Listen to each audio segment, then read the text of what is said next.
Bonjour, chers amis internautes, tous ceux qui regardent Réuel TV. Il y a longtemps que j'ai fait des publications. Je reviens à vous aujourd'hui.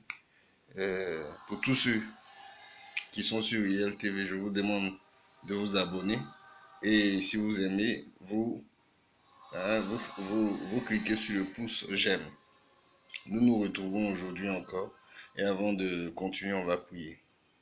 Seigneur, nous te rendons grâce pour ce moment. Toi qui nous réunis, éternel des âmes, sur la base de ton amour, sur la base de ta parole, sur la base de ta fidélité, sur la base de ta bonté. Merci Seigneur pour tous tes bienfaits. Je te recommande tous ceux qui auront à regarder cette vidéo. Je prie que ta grâce soit sur leur vie, sur leur famille, sur leur travail, sur leurs activités. Pour ceux qui sont malades, souviens-toi d'eux. Apporte-leur la guérison au contact de cette vidéo. Apporte-leur la délivrance au contact de cette vidéo. Apporte-leur la révélation de ta parole au contact de cette vidéo. Au nom de Jésus de Nazareth. Bonjour chers amis. Aujourd'hui, je voulais qu'on s'entretienne un peu sur un passage. Pour tous ceux qui peuvent lire Matthieu 7, le verset 7. Beaucoup de personnes connaissent le passage. On le dit un peu partout. Demandez, vous recevrez. Cherchez, vous trouverez. Frappez, l'on vous ouvrira. C'est intéressant de le dire comme ça.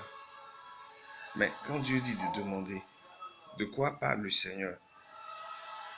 De quoi parle le Seigneur? Demandez et vous recevrez. Chacun de nous a plus ou moins des projets.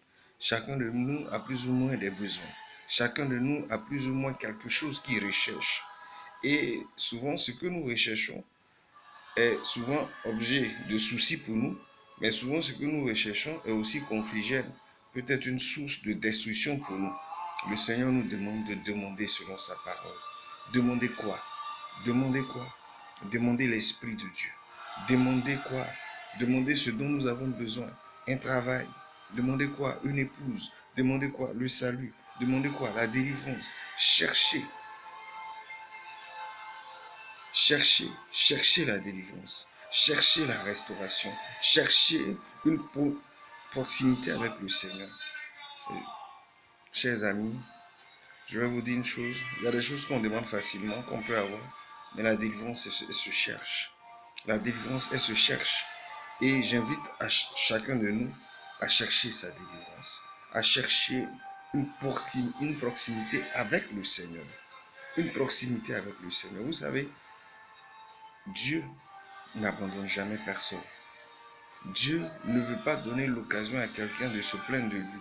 Seigneur, je t'avais demandé quand j'étais sur la terre, tu ne m'as pas donné. Je t'avais cherché, tu ne m'as pas donné. Tu ne m'as pas donné ce dont je cherchais. Car l'on est dit à Dieu. Donc, on sait que notre papa peut nous abandonner, nos frères peuvent nous abandonner, nos amis peuvent nous abandonner. La seule personne qui n'abandonne jamais personne, c'est Jésus-Christ de Nazareth. La seule personne qui ne t'a jamais abandonné, c'est Jésus-Christ de Nazareth. Ton mari, ton fiancé, tes amis, toutes ces personnes peuvent nous abandonner. La seule personne qui est prête à toujours nous donner ce que nous recherchons, c'est Dieu. Mais ce que nous recherchons doit se chercher en fonction de ce que lui-même il a établi. Quelqu'un qui demande, par exemple, la voiture de quelqu'un. Seigneur, je veux la voiture de tel frère. Non, c'est de la convoitise. Non, Seigneur, je veux que tu me donnes un véhicule parce que j'en ai besoin. Ok. Seigneur, je veux la femme de tel frère. C'est de la convoitise. Demandons selon la parole de Dieu. Demandons selon ce que le Seigneur recherche. J'en ai fini. Que Dieu nous bénisse. Pour tous ceux qui ont aimé, vous pouvez cocher la cloche de notification. Et je prie que la grâce de Dieu soit avec vous, la faveur de Dieu soit avec vous. Et à bientôt sur Réuel TV. Au nom de Jésus-Christ. Amen.